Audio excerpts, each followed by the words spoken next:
There are distinctive characteristics of addictive love versus healthy love. Much of the following is paraphrased from the work of Brenda Schaefer, who wrote a tremendous book entitled Is It Love or Addiction? The characteristics of addictive love are that the partners tend to feel consumed.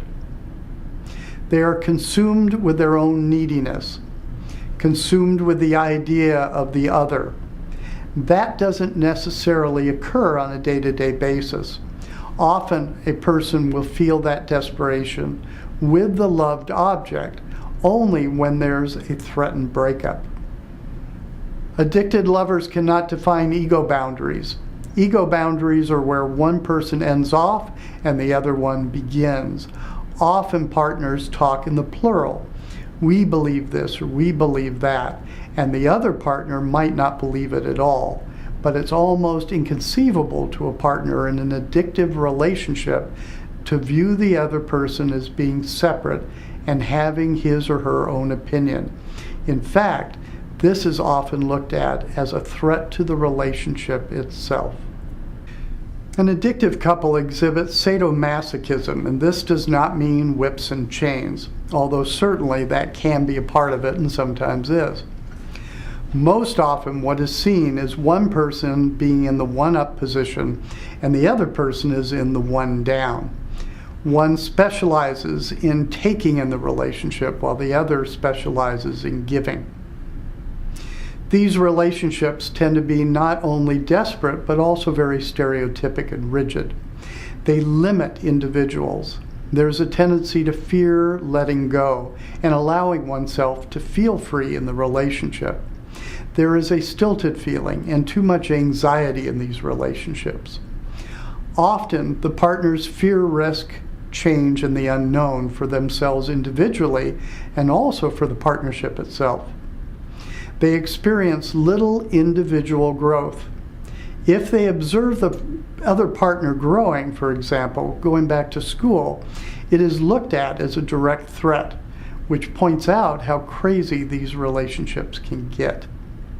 If a person really loves somebody, they're going to want the very best for that person. Also, there should be a realization that if the other person does well, the other partner will ultimately share in any benefit. People in addictive relationships do not experience true intimacy. True intimacy consists of viewing the other person as separate and valuable in their own right. It is not needing, but wanting, and loving in an intellectual, spiritual, emotional, and physical way, and seeing that person as a unique other.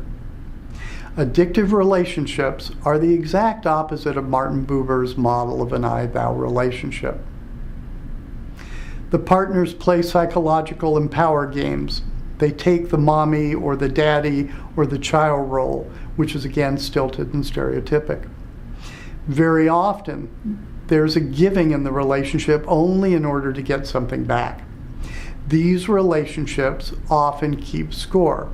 They do a lot of bartering. It is not free and easy loving. One often attempts to change the other.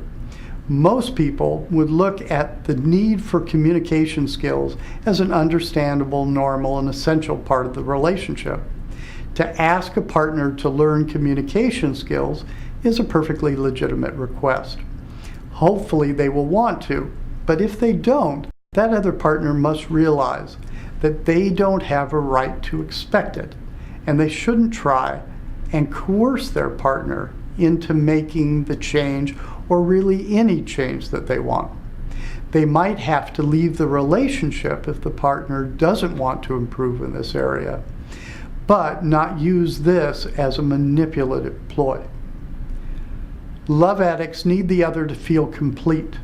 If they have a problem, they look to the other person and seek solutions to their problems outside of the self. They look to the partner to fix it rather than realizing that it might be an individual issue and that they can often fix it themselves. Addicted lovers demand and expect unconditional love. And unconditional love in this example is parental love. As a child, people can expect their parent will love them, no matter how monstrously they act. But in a mature, healthy relationship, one cannot expect that. They certainly could expect some tolerance, but there are limits. Within these immature relationships, partners refuse to commit fully. There's a holding back, either emotionally or physically. They look to the other for affirmation and worth instead of looking towards themselves. They fear abandonment when separated, but this abandonment feeling might only show itself when there is a danger of the relationship breaking up entirely. They tend to recreate old negative feelings from early childhood traumas. One can see the same melodramatic drama that happened to them as children occur again in their adult relationships. It is not uncommon to see a person marry 3 alcoholic mates before she finally resolves her own individual issues and finds somebody who is not alcoholic.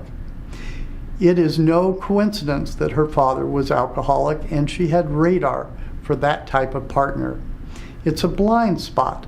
A person with this issue will actively go out and try to find somebody who doesn't drink, yet invariably find somebody who drinks way too much.